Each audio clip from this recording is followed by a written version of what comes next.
உலுஹியாவுடைய நோக்கம் என்ன? ஏன் கடமையாக்கப்பட்டது அப்படின்னு சொல்லும் பொழுதும், என்ன நோக்கம்னு சொல்லும் பொழுதும், ஆ. இது நபி ஸல்லல்லாஹு அலைஹி வஸல்லம் அவங்ககிட்ட சஹாபா பெருமக்களே கேட்குறாங்க ஒரு ம். சமயத்தில். மஹாதிஹில் அல்லாஹி யா ரசூலல்லாஹ், நம்ம உலஹியா கொடுக்குறோமே, எதனால் கொடுக்குறோம் அப்படின்னு கேட்குறாங்க. அவங்க சொன்னாங்க, சுன்னத்து அபீக்கும் இப்ராஹிம் அலைஹிஸ்ஸலாம், உங்கள் பாட்டனார் இப்ராஹிம் அலைஹிஸ்ஸலாம் அவருடைய சுன்னத்து வழிமுறை அப்படின்னாங்க. பிற சஹாபா பெருமக்கள் கேட்குறாங்க, மாலனா ஃபீஹா யா ரசூலல்லாஹ், அப்படி அவங்க உலஹியா கொடுத்தா எங்களுக்கு என்ன கிடைக்கும் அப்படின்னு கேட்குறாங்க. நபி ஸல்லல்லாஹு அலைஹி சொல்கிறாங்க, பிக்குல்லி ஷஅரத்தின் ஹசனத்துன், அந்த பிராணியில் இருக்கக்கூடிய முடிகளில் ஒவ்வொரு முடிக்கும் ஒரு நன்மை உண்டு அப்படின்ட்டாங்க. இப்னு மாஜால பதிவு செய்யப்பட்ட ஹதீத். அப்போ இது காரணம் என்ன அப்படின்னு சொன்னால், இப்ராஹிம் அலைஹிஸ்ஸலாம் அவர்களுடைய அந்த சுன்னத்தை நினைவு கூறுவது தான் அப்படின்னு சொல்கிறோம். ஏன்னா இப்ராஹிம் அலைஹிஸ்ஸலாம் அவர்கள் அல்லாஹ்வுடைய கட்டளைக்கு இணங்க தன்னுடைய மகனார் இஸ்மாயில் அலைஹிஸ்ஸலாம் அவர்களை குர்பான் கொடுப்பதை அழைச்சி போனாங்கல்ல.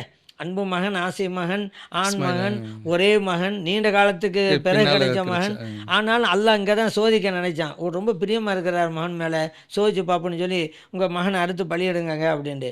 இறைவனுடைய கட்டளை தான் பெருசு, இந்த மகன் பெருசு எல்லாம் அழைச்சிட்டு போனாங்க. அல்லாஹு தஆலா அவருடைய தியாகத்தை ஏற்றுக்கொண்டு அதுக்கு பகரமாக ஒரு ஆட்டை கொடுத்து நீங்கள் இந்த ஆட்டை குர்பான் கொடுங்க அப்படின்ட்டு அல்லாஹ் சொன்னான் அல்லவா. இந்த தியாகத்தை நினைவு கூர்றோம் ஒவ்வொரு வருடமும். அதை நான் சொல்கிறது, உருசு கூடாது உருசு கூடாதுங்கிறீங்களப்பா. ஹஜ்ஜு பெருநாளே இப்ராஹிம் அலைஹிஸ்ஸலாமோட உருசு தான் அப்படிங்கிறது. ஏன் அவங்கள நினைச்சு பார்க்கறது தானே. இப்ராஹிம் அலைஹிஸ்ஸலாம் அவர்களையும், இஸ்மாயில் அலைஹிஸ்ஸலாம் அவர்களையும், ஹாஜர் அலைஹிஸ்ஸலாம் அவர்களையும் நினைத்து பார்க்கிற பெருநாள் தான் ஹஜ்ஜு பெருநாள். அப்போ அதுவே ஒரு உருசு பெருநாள் தான். மற்ற உருசு கூடாதுங்கிறவங்களாம் இந்த உருசை கொண்டாடிக்கிட்டு தான் இருக்கிறாங்க. அது வேறு விஷயம் வைங்க. அப்போ இதில் இப்ராஹிம் அலைஹிஸ்ஸலாமுடைய தியாகத்தை நினைவு கூறுறது அவன் நோக்கம். உலகத்தில் இருக்கக்கூடிய எல்லா முஸ்லிம்களும் இந்த தியாகத்தை நினைவு கூறுகிறார்கள். அல்லாஹ் அப்படி ஒரு சூழ்நிலையை அமைச்சு வச்சு. இன்னொரு நோக்கம் என்ன அப்படின்னு கேட்டால், அன்றைய நாள் திருநாள் பெருநாளாக இருக்குது. எந்த ஒரு முஸ்லீமும் அன்றைக்கு பசித்து இருக்கக்கூடாது. அதே போல் நல்ல உணவையும் உண்ண வேண்டும். அதற்காகத்தான் ஆடு, மாடு, ஒட்டகம் இவைகளை அறுத்து ஏழை எளிகளுக்கு கொடுங்க. அந்த அன்னைக்கு அவங்க பசியார நல்லா உண்ணட்டும், மகிழ்ச்சியோடு இருக்கட்டும், சந்தோஷமாக இருக்கட்டும். ஏன்னா ஏழை எளிய மக்கள்லாம் இந்த கறி வாங்கி சாப்பிடுறதுங்கிறது முடியாத காரியம். ஆனால் இப்போதைக்கு எல்லாம் சாப்பிட்றாங்க. ஏழைகள் கூட இப்போ சாப்பிட்றாங்க.